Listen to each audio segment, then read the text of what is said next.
Dans toute quête, qu'elle soit romantique, sociale ou professionnelle, il vient un moment où la dynamique bascule. Au début, c'est vous qui tendez la main, qui expliquez, qui offrez votre temps, votre énergie, votre âme. Et puis, quelque chose se fissure en vous. Vous la sentez, n'est-ce pas? Cette lente brûlure dans la poitrine lorsque votre présence devient un simple bruit de fond. Cette douleur silencieuse lorsque votre gentillesse est accueillie comme une simple commodité. Combien de fois avez-vous confondu l'accès avec la connexion? Combien de fois vous êtes-vous déversé dans des personnes qui ne se tournaient vers vous que lorsqu'elles avaient besoin de se sentir désirées? Nous nous disons que la constance est une force, mais parfois, elle n'est qu'un masque pour la peur d'être oublié, la peur d'affronter la vérité que peut-être, juste peut-être, ils ne vous ont jamais accordé de valeur. Les stoïciens connaissaient ce sentiment. Prendre ses distances, se choisir soi-même et rester immobile pendant qu'il s'éloigne n'est pas une faiblesse, c'est de la sagesse. Et lorsque vous cessez de poursuivre, lorsque vous laissez le silence parler pour vous, les personnes qui vous ignoraient commencent à se défaire en votre absence. Au commencement, l'instinct semble pur. Vous tendez la main. Vous prenez des nouvelles. Vous vous souciez. Et avec chaque message, chaque geste, vous croyez construire quelque chose de réel. Un lien, une intimité, une loyauté. C'est ce qu'on vous a appris. Prouvez votre valeur en vous manifestant le premier, en donnant sans qu'on vous le demande, en faisant en sorte que l'autre se sente vu, en sécurité, choisi. Mais lentement, quelque chose commence à changer sous la surface. Plus vous donnez, moins cela semble compter. Plus vous tendez la main, plus il se retire. C'est subtil au début. Des réponses tardives, des phrases vagues, des appels manqués. Vous l'ignorez, pensant qu'ils sont occupés, que vous réfléchissez trop, mais au fond de vous, une vérité tranquille commence à murmurer. Ceci n'est pas un équilibre, c'est une dépendance déguisée en dévotion. C'est une prise de conscience difficile, car vous n'avez jamais eu l'intention de vous perdre en chemin. Mais c'est exactement ce qui arrive lorsque la poursuite devient votre mode par défaut. Vous ne faites pas que les poursuivre. Vous leur donnez la plume pour écrire votre histoire et, ce faisant, sans vous en rendre compte, vous les placez sur un piédestal qu'ils n'ont jamais demandé, et vous vous agenouillez devant lui sans poser de questions. Le message, bien que tacite, est assourdissant.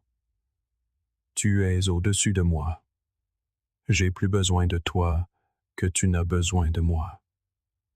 Et la nature humaine répond de manière prévisible. Ce qui est offert librement et à plusieurs reprises, sans contrepartie, devient une attente. Ce qui devient une attente se transforme en bruit de fond, et ce qui devient un bruit de fond n'est plus entendu. Les stoïciens nous ont mis en garde contre ce schéma bien avant qu'il n'ait un vocabulaire moderne. Épictète a écrit « Ce ne sont pas les choses qui nous troublent, mais les opinions que nous avons sur les choses. » Lorsque vous poursuivez quelqu'un, ce n'est pas son comportement qui vous blesse, c'est le sens que vous attribuez à ses réactions. Leur silence devient une histoire. Leur distance devient un rejet. Et soudain, votre monde intérieur dépend entièrement de la réponse, ou de l'absence de réponse, de quelqu'un d'autre. Ce n'est pas de la connexion, c'est de la sous-traitance émotionnelle. En essayant de gagner leur attention, vous perdez le contrôle de votre propre récit. Mais c'est là que cela se complique encore, car la culture moderne confond souvent l'effort et la vertu. On vous dit d'exprimer vos sentiments, de vous battre pour ce que vous aimez, de ne jamais abandonner. Et bien qu'il y ait du vrai là-dedans, lorsque les deux personnes se rejoignent à mi-chemin, cela devient dangereux lorsqu'une personne se met à sprinter vers quelqu'un qui marche à peine. Ce genre de déséquilibre ne mène pas à la proximité, il mène à l'effondrement. Car tôt ou tard, celui qui poursuit commence à se sentir invisible. Et l'invisibilité en présence d'un autre est l'une des formes les plus profondes de douleur émotionnelle. Ce que beaucoup ne réalisent jamais, c'est que prendre du recul n'est pas de la cruauté, c'est de la clarté. Vous ne punissez pas quelqu'un en vous retirant, vous protégez votre paix. Vous dites sans le dire, « Je refuse de mendier une place qui aurait dû m'être offerte. » Et lorsque cet espace devient soudainement vide, quelque chose de remarquable se produit. Le silence même qu'ils ignoraient autrefois commence à résonner. L'absence devient plus assourdissante que les mots ne l'ont jamais été. Non pas parce que vous êtes parti, mais parce que vous n'essayez plus. Cette différence est puissante. Les gens remarquent souvent ce qui manque plus qu'ils n'apprécient ce qui est constant. C'est une étrange faille dans la perception humaine.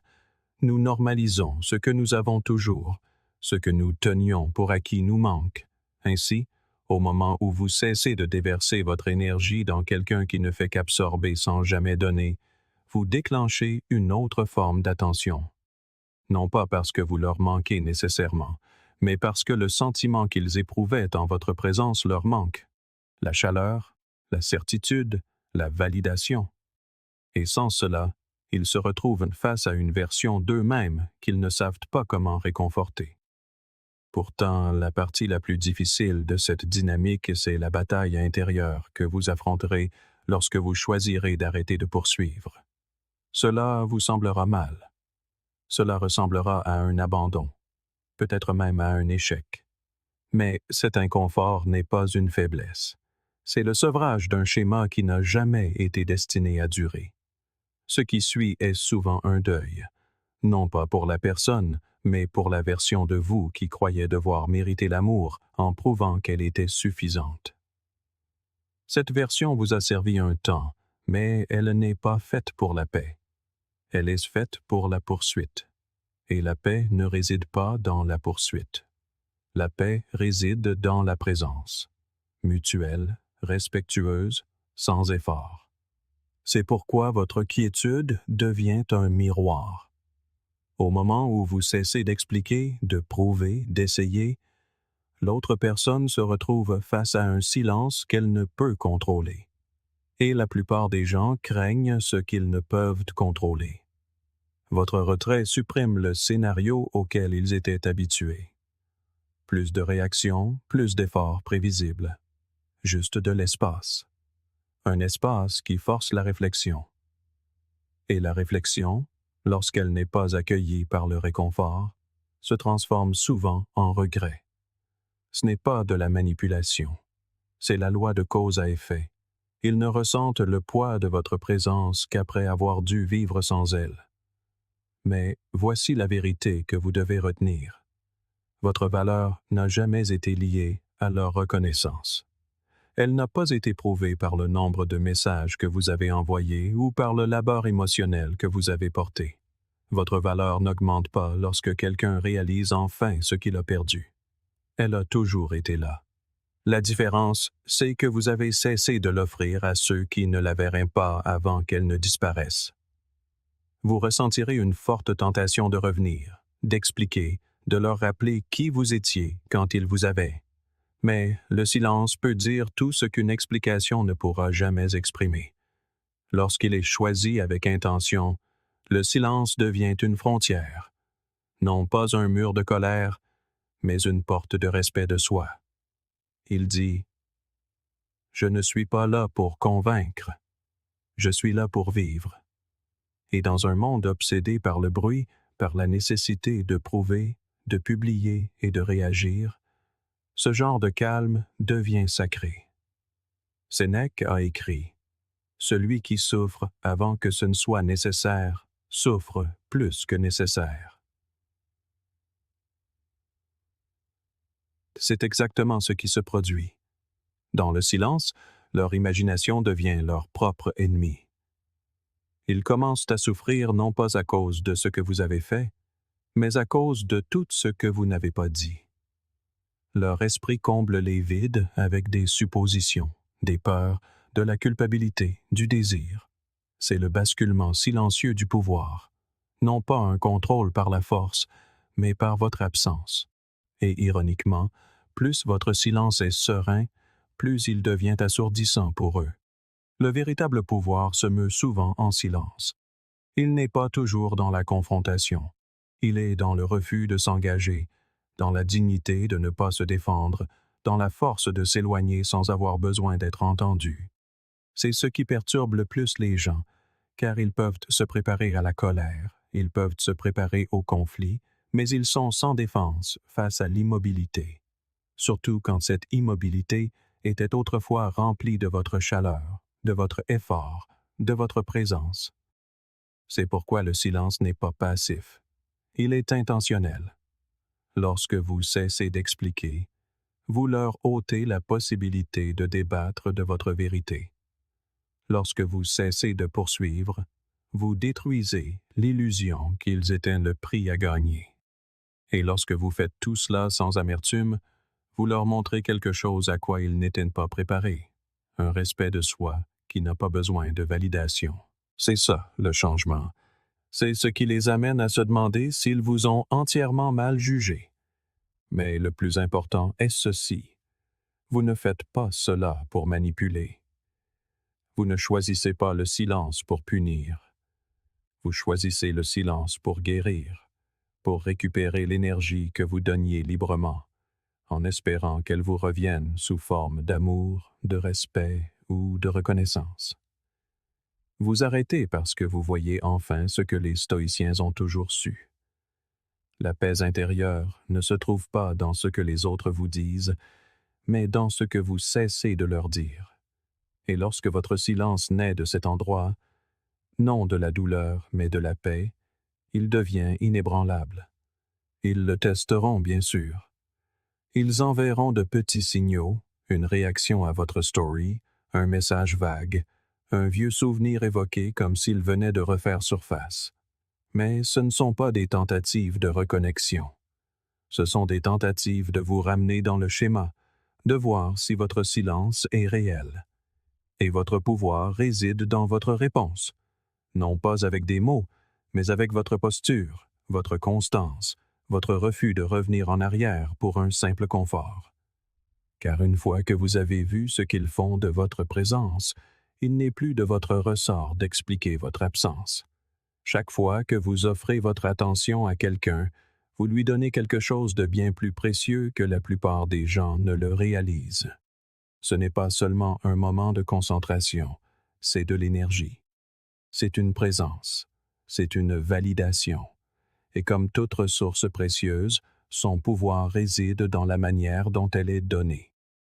Lorsque vous donnez votre attention de manière constante, sans pause, sans limite, elle commence à perdre de son poids. Non pas parce qu'elle n'a pas de sens pour vous, mais parce qu'elle devient une attente pour les autres. Ce qui était autrefois rare devient routine. Ce qui était autrefois apprécié devient négligé. Et ce qui était autrefois ressenti profondément est tenu pour acquis.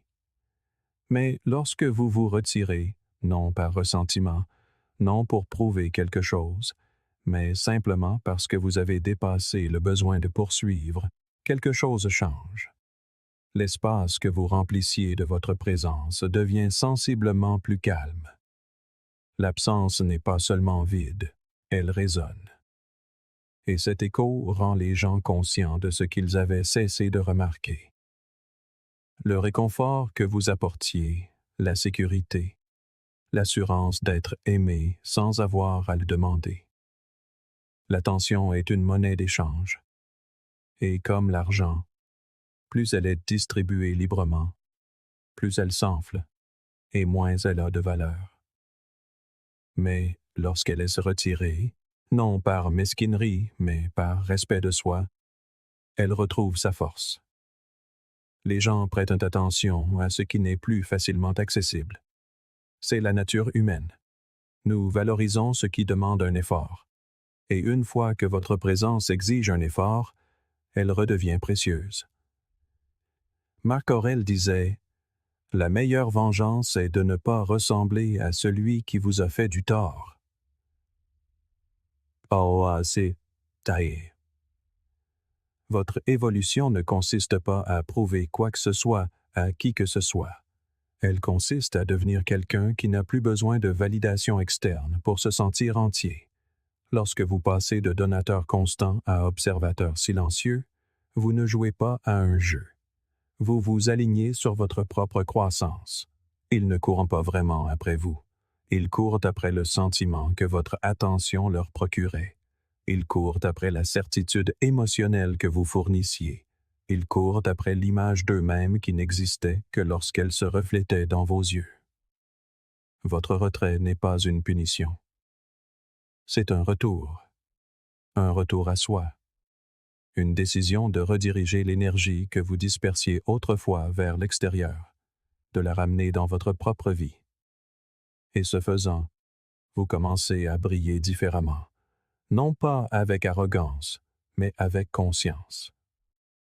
Vous ne poursuivez pas, vous ne mendiez pas, vous avancez simplement.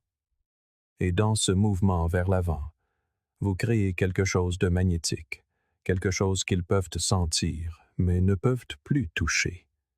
La bascule est subtile, mais indéniable. Vous n'avez pas eu à crier ou à prouver quoi que ce soit. Vous avez simplement retiré votre énergie de là où elle n'était pas valorisée et, ce faisant, vous avez rappelé à tout le monde autour de vous quelque chose d'essentiel. L'attention n'est pas gratuite. Elle coûte du temps, de la présence, de l'émotion. Et lorsque vous la protégez, lorsque vous devenez sélectif, elle devient sacrée. C'est ce qui change tout. Non seulement la façon dont ils vous voient, mais aussi la façon dont vous vous voyez. Vous n'êtes plus défini par qui vous répond. Vous êtes défini par à qui vous choisissez de répondre.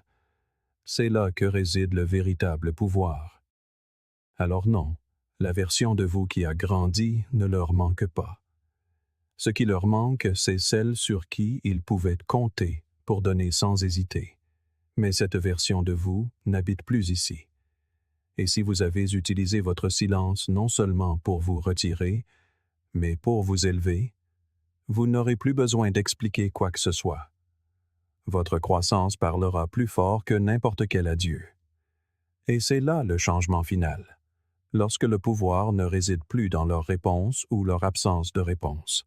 Il réside dans votre capacité à avancer sans plus jamais avoir besoin de leur réaction. Désormais, s'ils veulent à nouveau votre attention, ils devront la mériter. Non par des mots, mais par leur constance, leur présence, leurs efforts. Car vous avez appris la différence entre l'attention qui jaillit de l'insécurité et celle qui est offerte comme un cadeau, intentionnellement, avec parcimonie, depuis un lieu de paix. Et lorsque vous atteignez ce point, quelque chose de remarquable se produit. Vous n'avez plus besoin qu'ils remarquent votre absence. Leur retour vous importe un peu, car vous êtes déjà revenu à vous-même. Il existe une force qui ne parle pas, qui n'argumente pas, qui n'explique pas. Elle se retire, simplement, et ce faisant, elle devient indéniable. C'est le genre de force que la plupart des gens sous-estiment. On nous a appris à croire que le pouvoir ressemble au bruit, à la confrontation, à la victoire d'un débat ou à la démonstration que quelqu'un a tort. Mais la vérité, c'est que le véritable pouvoir se trouve souvent dans les moments les plus calmes, ceux où l'on ne dit absolument rien. Lorsque vous cessez de courir après quelqu'un, vous ne changez pas seulement de comportement. Vous reprenez en main votre histoire. Vous reprenez la plume et décidez que votre paix n'est plus négociable. Les stoïciens le savaient profondément. Ils ne prêchaient pas la domination sur les autres, mais la souveraineté sur soi-même. Et c'est dans cette souveraineté qu'ils trouvaient leur plus profonde liberté. Épictète enseignait que la liberté est le seul but digne d'une vie. Mais il ne parlait pas de la liberté de contrôler les autres. Il parlait de la liberté de ne plus être contrôlé par ses propres réactions. Ainsi, lorsque vous vous taisez, lorsque vous vous détachez, non par amertume, mais par une compréhension profonde et sereine, vous provoquez un changement que les autres ressentent, même s'ils ne peuvent l'expliquer. Et c'est à ce moment-là qu'ils commencent à tendre la main. Non pas avec des excuses, mais avec de petites tentatives vagues pour ouvrir la porte qu'ils ont autrefois franchie si facilement. « Salut, comment vas-tu? Je pensais juste à toi. Tu te souviens de cette soirée où... » Ce ne sont pas de simples nouvelles. Ce sont des sondes, des approches prudentes dans le noir, conçues non pas pour renouer le contact, mais pour se rassurer. Ce qu'ils demandent vraiment, c'est « Est-ce que je compte encore pour toi? » Car le silence est ambigu, et dans cette ambiguïté, l'esprit s'agite. Il commence à construire des histoires. Le doute s'insinue là où régnait autrefois la confiance. La même personne qui tardait à répondre hésite maintenant avant d'appuyer sur « Envoyer ». Celle qui vous faisait sentir comme une option rejoue chaque interaction dans sa tête. Ils ne cherchent pas à tourner la page. Ils cherchent l'assurance qu'ils n'ont pas tout gâché, que votre absence ne signifie pas qu'ils sont véritablement remplaçables. Mais l'ironie, c'est qu'au moment où ils reviennent, vous avez probablement déjà dépassé la version de vous-même qui avait besoin de leur approbation. Vous avez fait face au silence. Vous avez appris à l'apprécier. Vous avez vu que la paix n'est pas quelque chose que l'on doit mendier. C'est quelque chose que l'on peut choisir. C'est alors que le changement devient permanent, car vous ne répondez plus à partir de votre blessure. Vous répondez depuis un lieu de sagesse. Comme l'a dit un jour Carl Jung, les gens feront n'importe quoi, même les choses les plus absurdes, pour éviter de faire face à leur propre âme. Et c'est exactement ce que votre quiétude les force à affronter. Vous avez cessé d'amortir leur chute avec votre attention. Vous avez cessé d'adoucir leur ego avec votre réconfort. Maintenant, tout ce qui leur reste à affronter, c'est eux-mêmes, et ce qu'ils ont fait lorsque votre cœur était entre leurs mains. Votre silence devient un miroir, et contrairement aux mots, on ne peut pas débattre avec un miroir, il ne fait que refléter. Et ce reflet ne montre pas seulement qui ils sont. Il montre qui ils étaient avec vous. Il montre le peu qu'ils ont donné, la facilité avec laquelle ils ont pris, la tranquillité avec laquelle ils ont supposé que vous seriez toujours là. Et maintenant que vous n'y êtes plus, ils sont forcés de constater que ce qu'ils ont repoussé n'est plus à leur portée. Il ne s'agit pas de punition, il s'agit de transformation. Vous ne vous êtes pas tus pour les blesser. Vous ne vous êtes pas détaché pour les faire souffrir. Vous l'avez fait parce que vous avez enfin vu ce que cette poursuite vous coûtait, votre énergie, votre dignité, votre clarté. Vous avez réalisé que ce besoin constant d'expliquer, de réparer, d'être choisi, érodait lentement votre identité. Et une fois que vous avez cessé de chercher à être compris, vous avez enfin commencé à vous comprendre vous-même. C'est là la véritable essence de la force psychologique. Non pas la capacité de contrôler les autres, mais la capacité de rester ancré quand les autres essaient de vous ébranler, de rester calme quand le chaos vous incite à réagir, de vous éloigner non par faiblesse, mais parce que la paix est devenue plus précieuse que d'avoir raison. C'est alors que vous cessez d'agir par émotion pour commencer à agir par principe. Et une fois que vous faites cela, les gens ne peuvent plus vous prédire. Ils ne peuvent plus manipuler les mêmes leviers, car vous ne jouez plus au même jeu. Vous n'avez pas besoin de leur rappeler ce qu'ils ont perdu. Vous êtes devenu ce rappel. Votre évolution en est la preuve. Votre façon de vous mouvoir aujourd'hui, le calme dans votre voix, les limites dans vos actions, la clarté dans votre regard. Tout cela parle plus fort que n'importe quel discours. Ils se souviennent de la facilité avec laquelle ils obtenaient votre attention, et maintenant, ils sentent à quel point il est difficile de la regagner. Mais voici le retournement de situation. Ils ne vous veulent pas en retour parce que la personne que vous êtes aujourd'hui leur manque. Ils vous veulent parce que la version d'eux-mêmes qui existait à vos côtés leur manque. C'est cette part qu'ils poursuivent. La validation, le statut, la chaleur émotionnelle qu'ils n'avaient pas à mériter. Et maintenant que tout cela a disparu, Ils se démènent pour le récupérer, non pas en reconstruisant, mais en répétant de vieux schémas. La seule différence, c'est que vous ne leur répondez plus. Et c'est ce qui les consume. C'est ce qui crée un déséquilibre psychologique, car ils savent que vous n'êtes pas en colère. Ils savent que vous n'attendez pas. Et ce refus calme de vous réengager, c'est ce qui transforme leur curiosité en obsession. L'imprévisibilité, l'incertitude, l'absence de point final. Tout cela les ronge d'une manière qu'ils n'admettent même pas à eux-mêmes. Mais vous n'avez plus rien à prouver. Vous avez déjà gagné la guerre silencieuse. Non pas parce qu'ils souffrent, mais parce que vous avez guéri. Vous avez cessé d'avoir besoin d'être vu pour savoir qui vous êtes. Et ce genre de clarté intérieure est magnétique. Elle attire les gens, mais plus important encore, elle les filtre aussi. Car désormais, vous n'êtes plus disponible pour être mal compris, pour être sous-estimé, pour être le filet de sécurité émotionnelle de quelqu'un pendant qu'il décide si vous en valez la peine. Vous êtes entré dans une autre dimension, un espace où votre silence a du poids, où votre énergie est sacrée, et où votre attention n'est plus distribuée à la légère. Elle se mérite, non par ceux qui la réclament, mais par ceux qui comprennent ce que signifie la chérir avec soin. Vous n'avez pas besoin d'élever la voix pour être entendu. Vous n'avez pas besoin de poursuivre pour être choisi. Parfois, la chose la plus puissante que vous puissiez faire est de rester immobile et de laisser le silence révéler la vérité.